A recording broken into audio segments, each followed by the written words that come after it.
How to eat more food and lose weight, or eat less food and gain weight. It's possible. Welcome in, much love. Trav here. Let's talk diet strategy.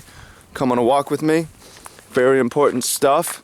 I feel that the big difference between very healthy people and unhealthy people is not just the diet and habit differences, but knowledge difference.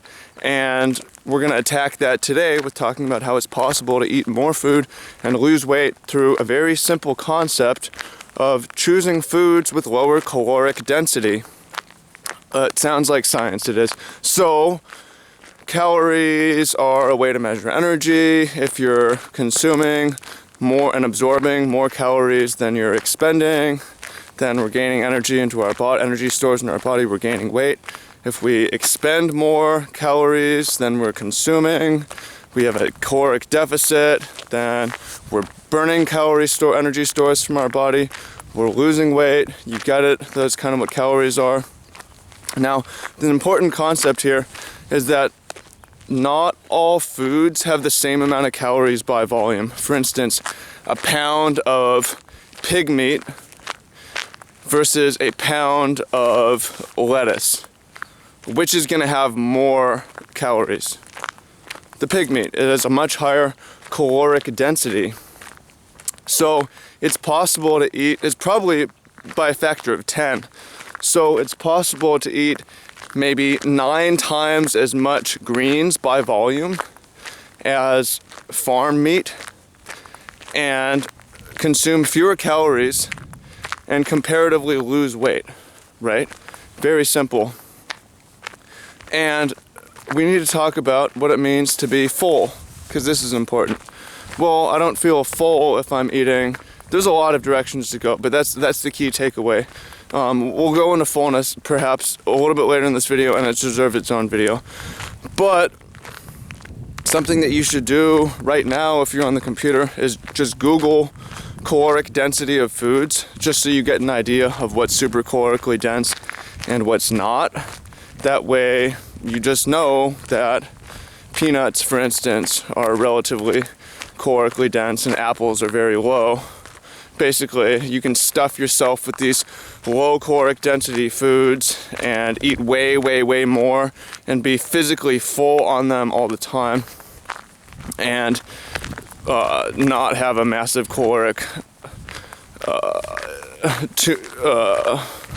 not have too many.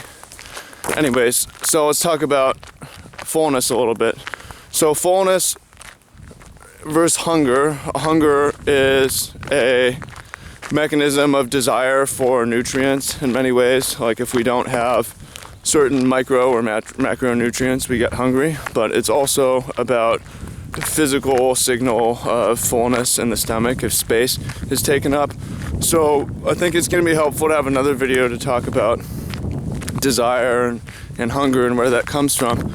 But the useful thought now is that if you fill your stomach, you're going to get fullness signals to your brain. So if you eat a lot of low caloric density foods, you're going to feel full and you're not going to gain as much weight, you're going to lose weight. So agree, disagree? Are you a diet nerd? Jump in, add to the conversation. That's the goal here, is not to say this is exactly how it works, but here's basic guidelines of how it works. And then have a discussion on the takeaways and how to best apply this. But that's the basic principle of how to eat more food and lose weight. If that is your goal, you could eat less food and gain weight if you focus on only, fried bacon, etc. Really high caloric density food. And that's start of the knowledge. Let me know in the comments what you want to hear more about as far as diet. We'll go into more. If you want some personal attention, there may be a link in the description to my Game Shape training program, something that we're doing now, helping people get healthier by arming them with the right knowledge, the right habits, surrounding them with the right people. If that's something that you want, reach out. Otherwise, I look forward to seeing what you have to say in the comments. Very excited to learn with you and share useful lessons. So take care, much love, free life movement, free living goals. Speak with you soon.